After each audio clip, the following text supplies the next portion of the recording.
नमस्कार दोस्तों। आज मैं आपको सुनाने वाली हूँ एक कन्नड़ लोक कथा। कहानी का नाम है फूलों वाला पेड़। यह कहानी एक ऐसी लड़की के बारे में है जो फूलों का पेड़ बन जाती थी। तो चलिए सुनते हैं इस रहस्यमय कहानी को। किसी राज्य में एक बुढ़िया अपनी 2 बेटियों के साथ रहती थी। वह दूसरों के घर चौका बेलन करके अपना तथा अपनी बेटियों का पेट भरती थी। लड़कियां जब बड़ी हुई तो एक दिन छोटी वाली ने बड़ी से कहा, दीदी, मेरे मन में एक बात है। माँ को हमारे लिए कितना खटना पड़ता है।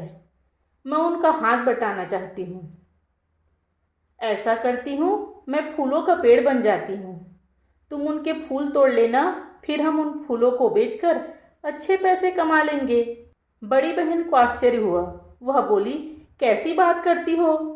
तुम फूल का पेड़ कैसे बन सकती हो? छोटी ने कहा, वह मैं बाद में बताऊंगी। पहले तुम पूरे घर को झाड़ पोंछ कर साफ करो, फिर कुएं से 2 घड़े पानी ले आओ। पर ध्यान रखना, तुम्हारे नाखून घड़े के पानी को न छुए। बड़ी ने कहा, ठीक है। उनके घर के आगे एक बड़ा पेड़ था। बड़ी बहन ने पेड़ के नीचे की सफाई कर दी। दोनों बहनें पेड़ के नीचे गई। छोटी बहन ने कहा, दीदी, मैं इस पेड़ के नीचे बैठकर ध्यान करूंगी। तुम इस घड़े का पानी मेरे पूरे शरीर पर उड़ेल देना। मैं फूलों का पेड़ बन जाऊंगी।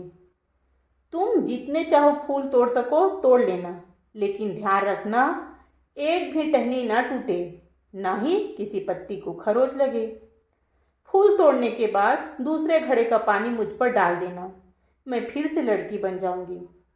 सारी बातें समझाकर छोटी लड़की पालथी मारकर बैठ गई और भगवान का ध्यान करने लगी। बड़ी बहन ने पहले घड़े का पानी उस पर उड़ेला और लो, उसकी बहन घेर घुमेर कर पेड़ बन गई। बड़ी बहन को बड़ा आश्चर्य हुआ। उसने बड़े ध्यान से फूल तोड़े। उसने टहनी और पत्तियों को जरा भी नुकसान नहीं पहुंचाया। 2 टोकरी फूल तोड़ लेने के बाद उसने दूसरे घड़े का पानी पेड़ पर उड़ेला। पानी उड़ेलते ही पेड़ ने फिर से मानव देह धारण कर लिया। पेड़ की जगह वहां उसकी बहन बैठी थी। लड़की ने बालों से पानी झटका और उठकर खड़ी हो गई। फिर फूलों की टोकरियां लेकर वे घर के अंदर गई। फूलों की सुगंध अद्भुत थी। उन्होंने फूलों से मालाएं बनाई। मालाएं बनने के बाद बड़ी बहन ने कहा, इन्हें मैं कहाँ बेचूं? छोटी ने समझाया, दीदी, इन्हें राजमहल क्यों नहीं ले जाती? वहाँ अच्छे दाम मिलेंगे। माँ को हमारे लिए कैसे कैसे काम करने पड़ते हैं। पैसे जमा कर माँ को देंगे तो वे हैरान रह जाएंगी। बड़ी ने कहा, हाँ, यह ठीक है। फिर बड़ी बहन फूल की मालाएं लेकर राजमहल के सामने गई और आवाज लगाने लगी, फूल ले लो फूल, ताजे ताजे फूल, फूल ले लो फूल, खुशबूदार फूल। अब राज की राजकुमारी ने झरोखे में से देखा और अपनी माँ से बोली, माँ माँ, फूलों की खुशबू कितनी अच्छी है। मुझे भी कुछ फूल ले दो ना। रानी ने कहा, अच्छी बात है, फूल वाली को यहीं बुला लो। बड़ी बहन को राजमहल के अंदर बुलाया गया। रानी और राजकुमारी को फूल बहुत पसंद आए। रानी ने लड़की से पूछा, बोलो, क्या दाम लोगी? बड़ी बहन ने विनम्रता से जवाब दिया, हम गरीब लोग हैं, आप जो ठीक समझे दे दे। फिर रानी ने लड़की को 1 मुट्ठी सिक्के दिए और सारी मालाएं ले ली। बड़ी बहन पैसे लेकर खुशी खुशी घर पहुंची तो छोटी बहन ने कहा, दीदी, माँ को यह सब मत बताना और किसी से चर्चा भी मत करना। बड़ी बहन ने कहा, हाँ, ऐसा ही करूंगी। उन्होंने 7 दिनों तक फूल बेचे। उनके पास 7 मुट्ठी सिक्के जमा हो गए। तब बड़ी बहन ने पूछा, अब माँ को सिक्के के बारे में बताए? छोटी बहन ने कहा, नहीं नहीं, माँ मारेगी। पैसे जोड़कर हम उन्हें बाद में दे देंगी। बड़ी बहन ने कहा, चलो ठीक है, ऐसा ही करते हैं। यह सब चलता रहा कि एक दिन राजकुमार ने वे फूल देख लिए। उसकी सुगंध अद्भुत थी। ऐसे फूल उसने कभी नहीं देखे थे। उसके मन में उत्सुकता जागी कि कौन से फूल हैं ये, कहाँ से आते हैं, किस पेड़ पर लगते हैं और राजमहल में इन्हें कौन लाया। वह यही सब सोच रहा था कि एक दिन उसने फूल को लाने वाली लड़की को देखा और उसका पीछे करते हुए उसके घर तक पहुंच गया। वहां उसे कोई फूल वाला पेड़ नजर नहीं आया। वापस लौटते समय वह सारे रास्ते यह सोचता रहा कि वह फूल लाती कहाँ से है। फिर अगले दिन राजकुमार तड़के उठा और जाकर बुढ़िया के घर के सामने वाले पेड़ पर छुप कर बैठ गया। उस दिन भी दोनों बहनों ने पेड़ के नीचे की जगह झाड़ बुहाड़ कर साफ की। हमेशा की तरह छोटी बहन फूलों के पेड़ में बदली और बड़ी बहन ने फूल तोड़े। फूल तोड़ लेने के बाद वापस लड़की में बदल गई। राजकुमार ने यह सब अपनी आंखों से देखा। अब राजकुमार राजमहल गया और मुंह उतार कर पलंग पर पड़ गया। राजा और रानी उसके पास आए और उसकी उदासी का कारण पूछा, पर वह चुप रहा। मंत्री का बेटा राजकुमार का मित्र था, वह भी आया। उसने पूछा, क्या किसी ने कुछ कह दिया? कुछ तो बताओ, क्यों मुंह फुलाए हो?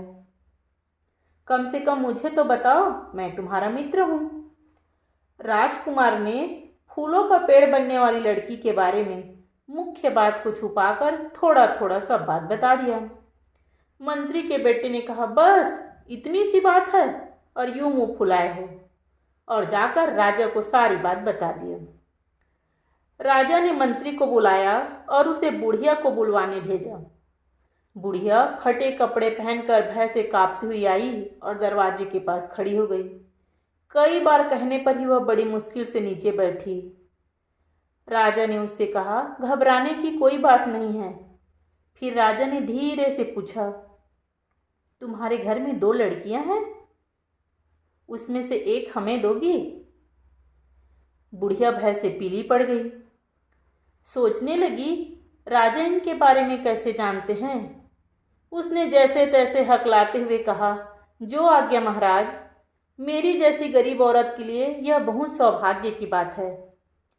फिर राजा ने सगाई के दस्तूर के रूप में चांदी की तस्तरी में 5 सुपारी रख कर दिया।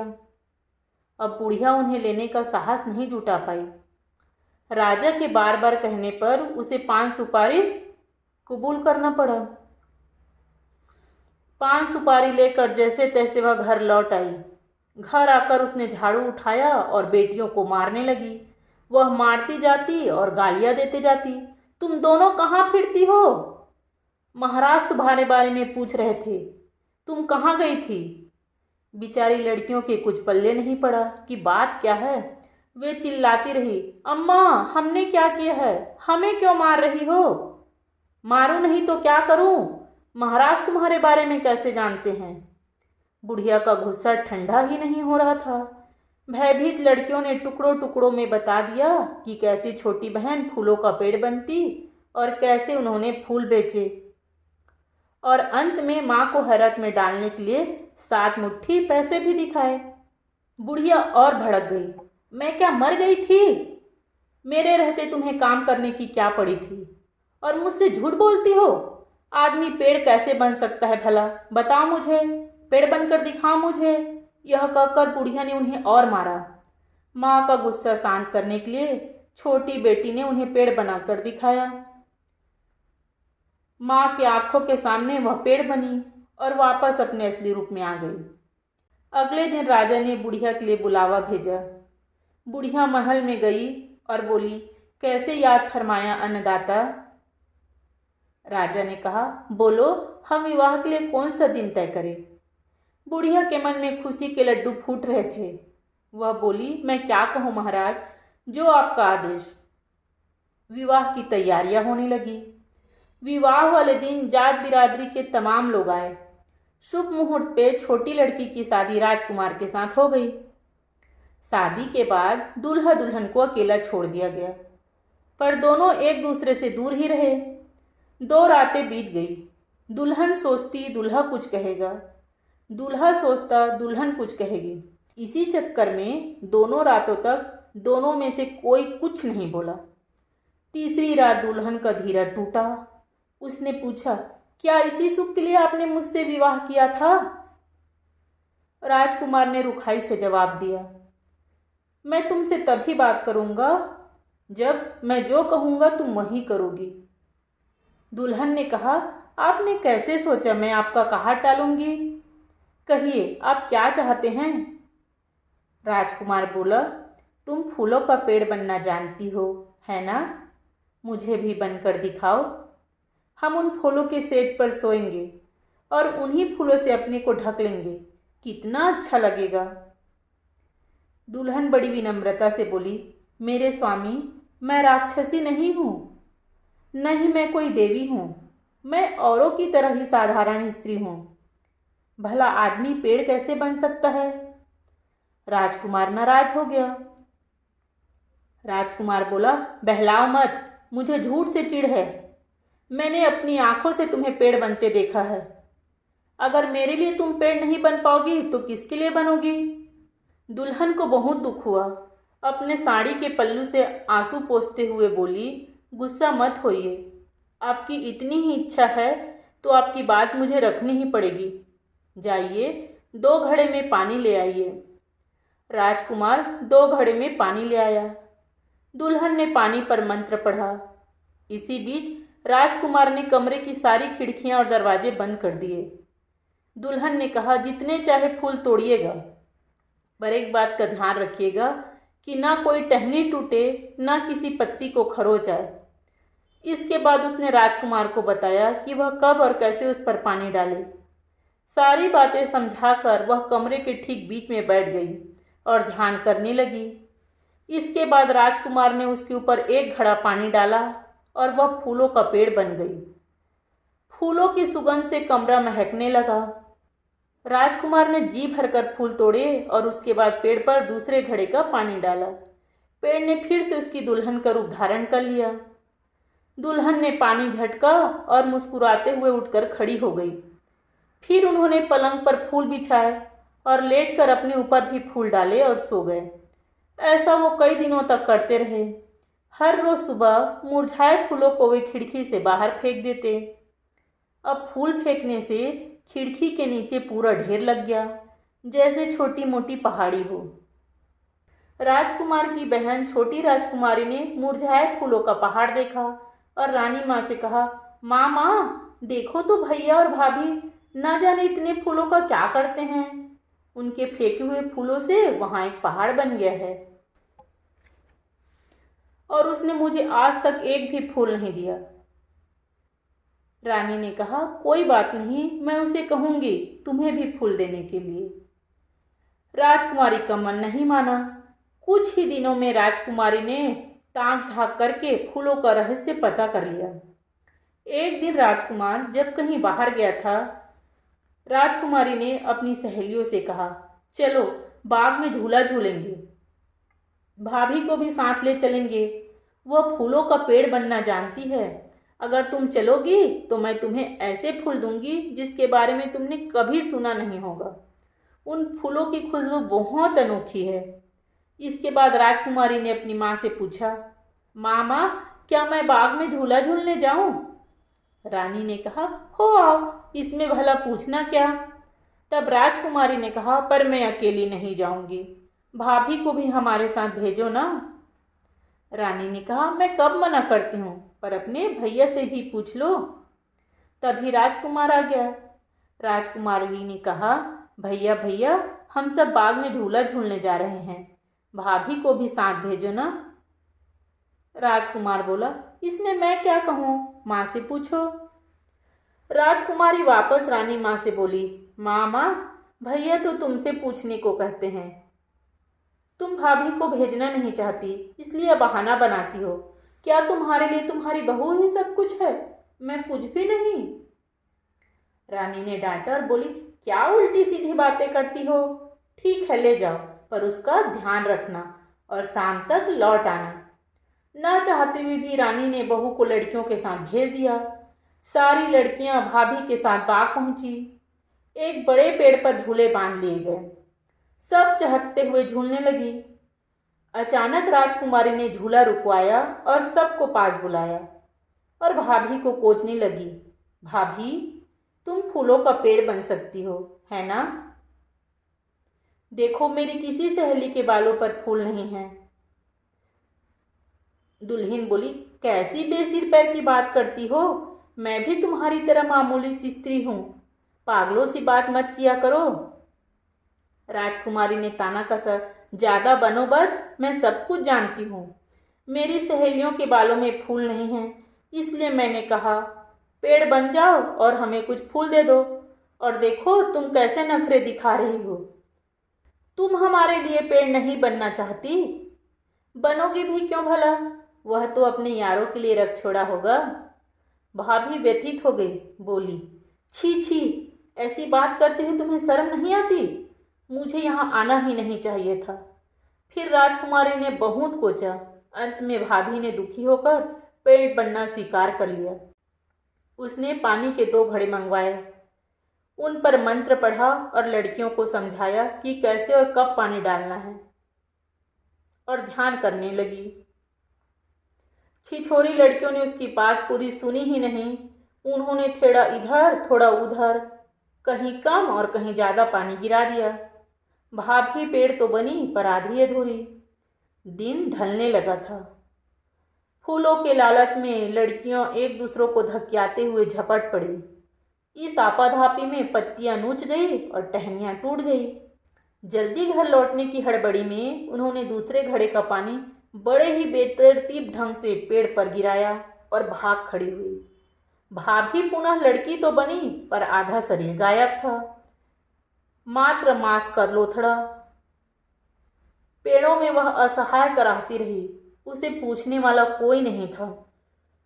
तेज बरसात ने उसे एक नाले में गिरा दिया।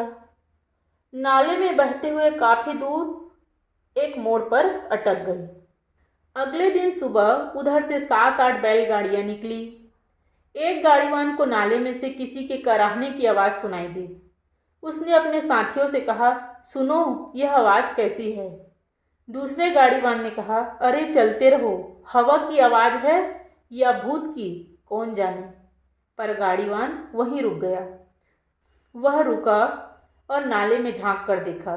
वहां उसे एक विकृत मांस का लोथड़ा दिखाई पड़ा। सिर्फ चेहरा ही सही सलामत था, एक खूबसूरत औरत का चेहरा, और वह पूरी तरह नग्न थी। ओह बेचारी! और अपनी पगड़ी का कपड़ा उस पर डाल दिया और उस मांस के लोथड़े को उठाकर अपनी गाड़ी पर रख लिया। बैलगाड़ी चलती रही।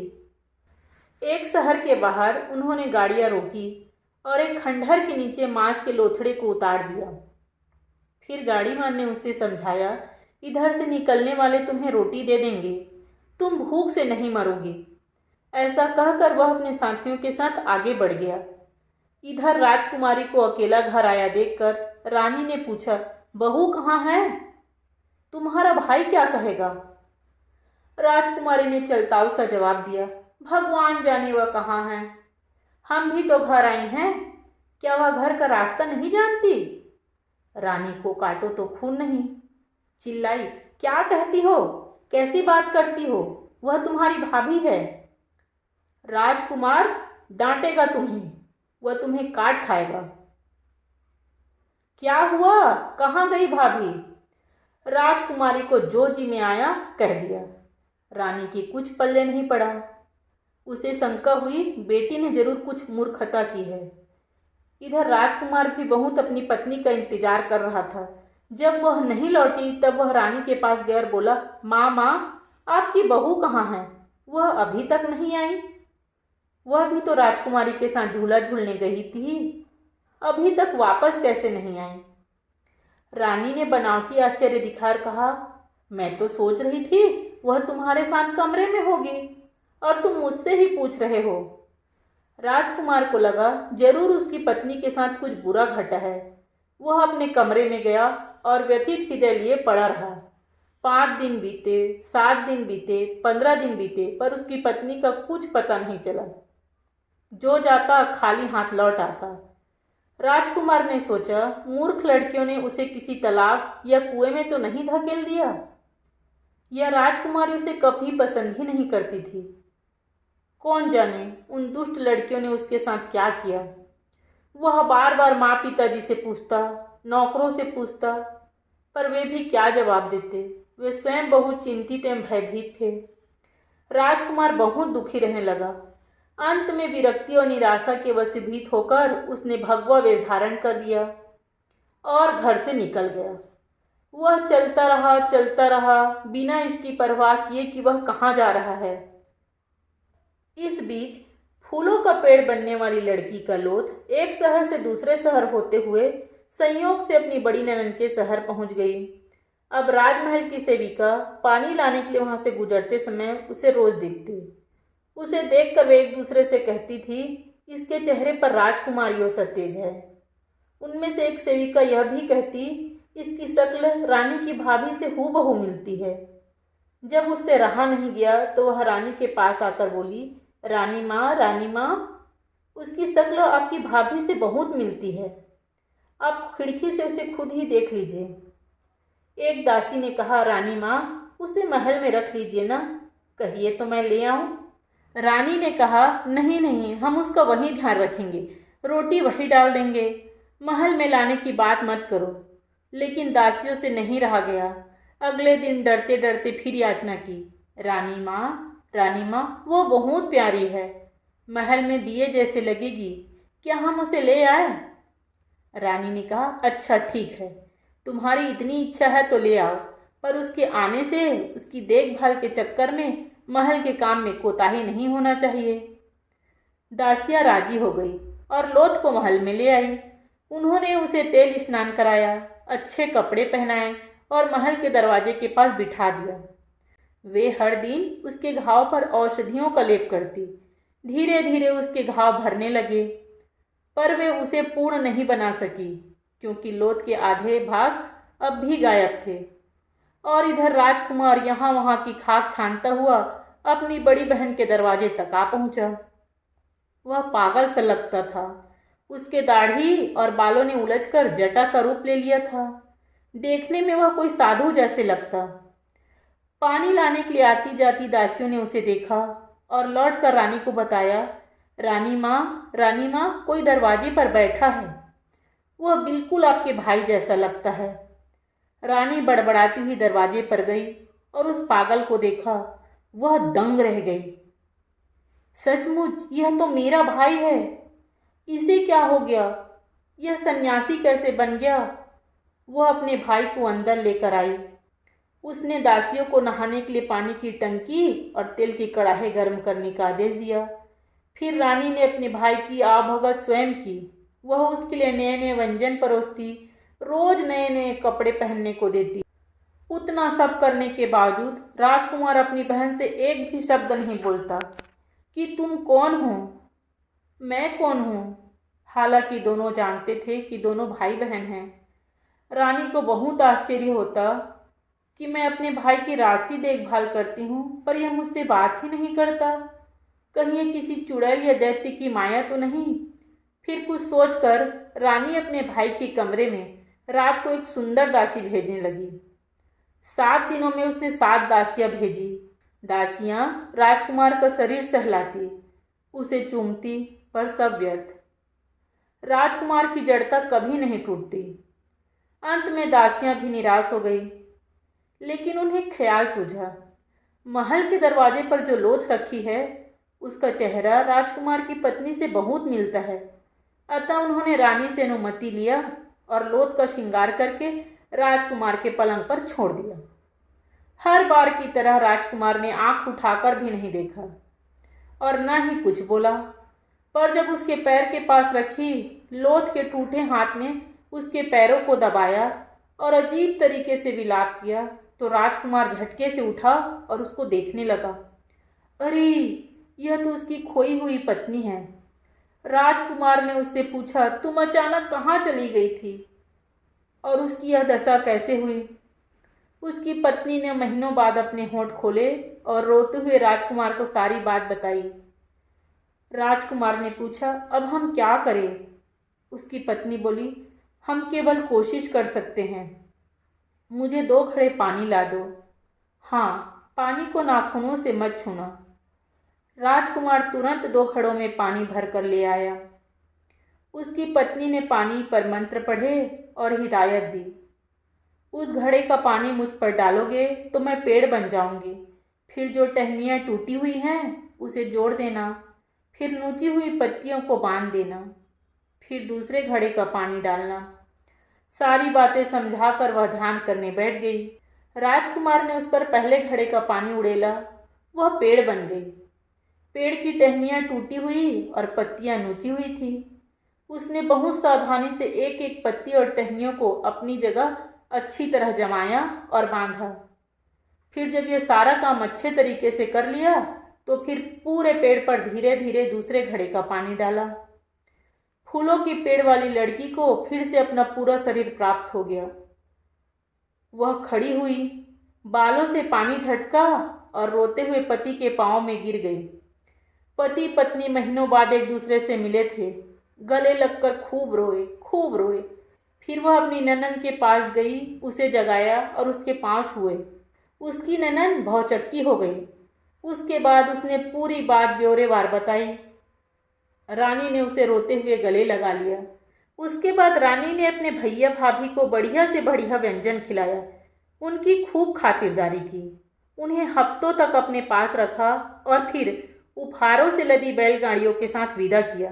इधर राजा को जब अपने खोए हुए बेटे और बहू के आने का पता चला तो उसकी खुशी का कोई और छोर नहीं रहा। उनकी अगवानी के लिए वह खुद शहर के दरवाजे तक गया और उन्हें हाथी के हौदे पर बिठाकर भव्य शोभा यात्रा निकाली। घर पहुंचकर उसे सारी बात पता चली। राजा ने तुरंत गहरा गड्ढा खुदवाया, उसमें 60 ढोल खौलता चूना डलवाया और अपनी छोटी बेटी को उसमें फिकवा दिया। देखने वालों ने कहा, आखिर पापी को उसकी करनी का फल मिल ही गया। उसके बाद राजकुमार और उसकी पत्नी जीवन भर आराम से रहे और उनका जीवन बहुत सुखपूर्वक बीता। तो दोस्तों, आपको यह कन्नड़ लोक कथा कैसी लगी मुझे कमेंट करके ज़रूर बताइएगा। कहानी अच्छी लगी तो वीडियो को शेयर और लाइक ज़रूर कीजिएगा। मिलती हूँ एक और नई कहानी के साथ। तब तक के लिए अलविदा।